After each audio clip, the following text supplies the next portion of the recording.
Hi everyone, welcome to today's episode of Licensure Hub.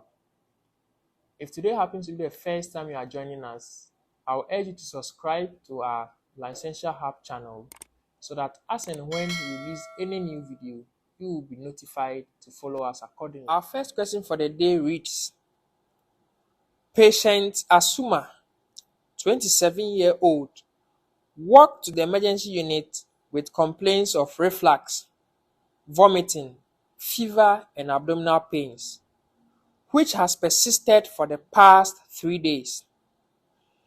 Medical history indicated he took anti-malaria medicine the previous week. Laboratory investigations results revealed low blood levels of potassium. Which of the following is complications can the patient suffer from? A. Metabolic acidosis. B. Hypovolemic shock. C. Respiratory acidosis. Looking at this question, the patient has been given certain clinical features that he or she exhibited in quest of he coming back to the hospital. Option A is talking about metabolic acidosis. What is metabolic acidosis? Acidosis in the first place is when there are too much of hydrogen ions or acid in the body, simply because the kidneys are not able to eliminate more of those hydrogen ions. Hypovolemic shock has to do with when one has a low level of fluid in his or her body. That is hypovolemic shock. And the last option, which is the respiratory acidosis, also has to do with what? Too much of carbonic acid in the respiratory system. Now, in the question, there was a history of prolonged vomiting and fever that has caused a drastic decrease in the potassium level of the patient. The question on the screen should tell you that when there is hypovolemic shock, it means that a lot of fluid has left the body. And when one tends to lose more fluid from the body, he or she loses potassium alongside. And so our best option here is we'll go in for the hypovolemic shock as a complication of what is happening to this patient. Our next question. As the nurse assessing a patient after the administration of celecoxib for arthritis, the patient tells the nurse that he started the medication but his pain has not subsided, however, has melena. The most appropriate action of the nurse is to A. Administer low dose of medication.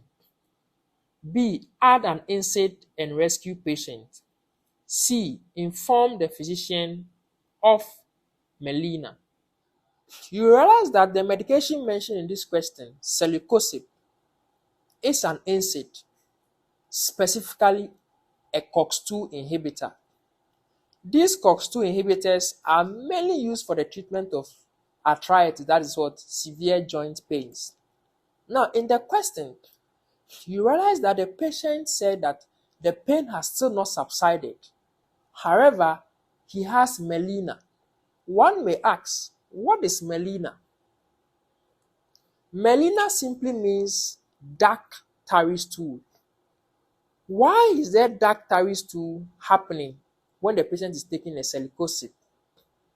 Our previous knowledge in pharmacology should tell us that when one is using NSAIDs, one of the adverse effects of NSAIDs is bleeding.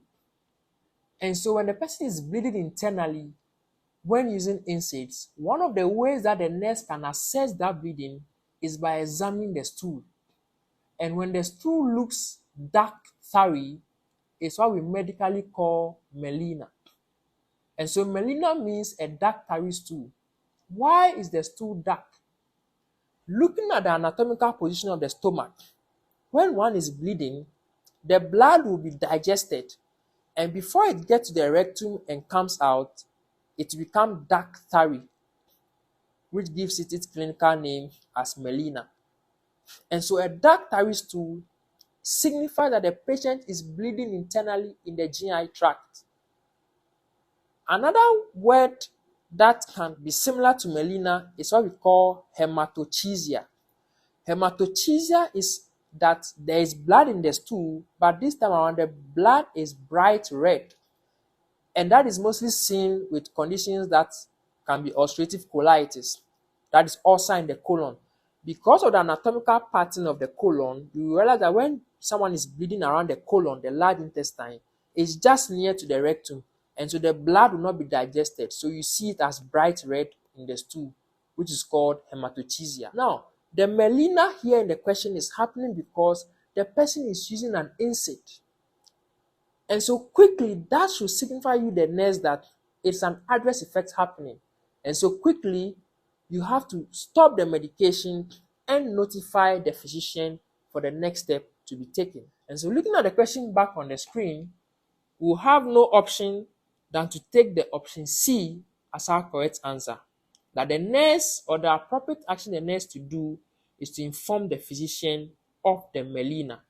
And where we say melena is simply what? Dark tarry stool. Next question. A 22-year-old waitress was involved in a road traffic accident and sustained a deep laceration on the anterior portion of the right upper arm. On arrival, the surgical emergency OPD, you notice patient was bleeding profusely and also complaining of severe pain at the injured site. Which of the following nutritional deficiencies will be delaying formation of collagen fibers and capillary development of Madame Akofa's wound site? A. Protein. B. Zinc. C. Vitamin C. This question seeks our understanding on wound healing, particularly in respect to collagen fibers formation. They are asking us that which of the following nutrients mentioned, when the patient lacks or when it's being deficient in the diet of the patient, will cause a delay in healing of the collagen fibers. Option A looks at protein. Option B is saying zinc, and option C is saying vitamin C. The one that will cause a delay in the collagen fibers formation will be protein, because we very well know that protein is a body-building food and it helps us to repair worn-out tissues. And so when we are deficient in protein, there's going to be a delayance in the formation of collagen fibers. And in wound healing, at the proliferative phase specifically, where the collagen fibers begin to realign and form, we will need more of protein to cause this to happen. And so when there's a deficiency of protein, we will have a delayance in collagen formation. Hence, our correct answer will be protein. Our next question, which reads, Kofi, a 6-year-old boy, sustained injury on his legs when he fell off his bicycle. With your knowledge in wound healing, what stage will homeostasis and phagocytosis occur? A. Proliferative phase. B. Maturation phase. And C. Inflammatory phase. In wound healing, we have 3 major phases that takes place. 1, we have the inflammatory phase. This phase is characterized by gush flow of blood to the injury site. The inflammatory phase is characterized by increased blood flow to the injury site. And as blood flows to the injury site, the white blood cells within the blood compartment comes out to engulf the various pathogens at the site.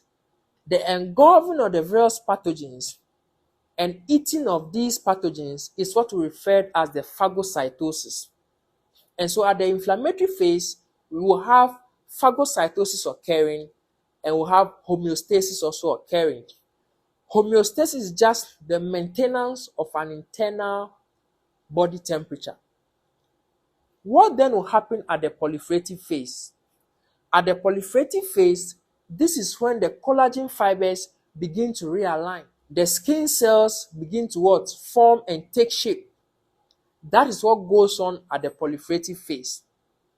At the maturation phase, that is at the remodeling phase, at this phase, the collagen fibers begin to realign properly, the tensile force begin to come stronger, and the cells or the skin cells take a nice shape, or they resemble that of the previous skin cell that was damaged. And so looking at all these phases well explained, the question was asking us that at this phase, there is phagocytosis and homeostasis. And so back to the question on the screen, you see that our correct answer will be the inflammatory phase. Today comes to the end of another episode on our Licensure Hub channel. I will urge all who just joined us to subscribe to the channel, like and share, so that anytime we release a video, you will get notified. You can keep your questions in our comment section and we will respond to them appropriately. Thank you. See you on another episode of Licensure Hub. Bye.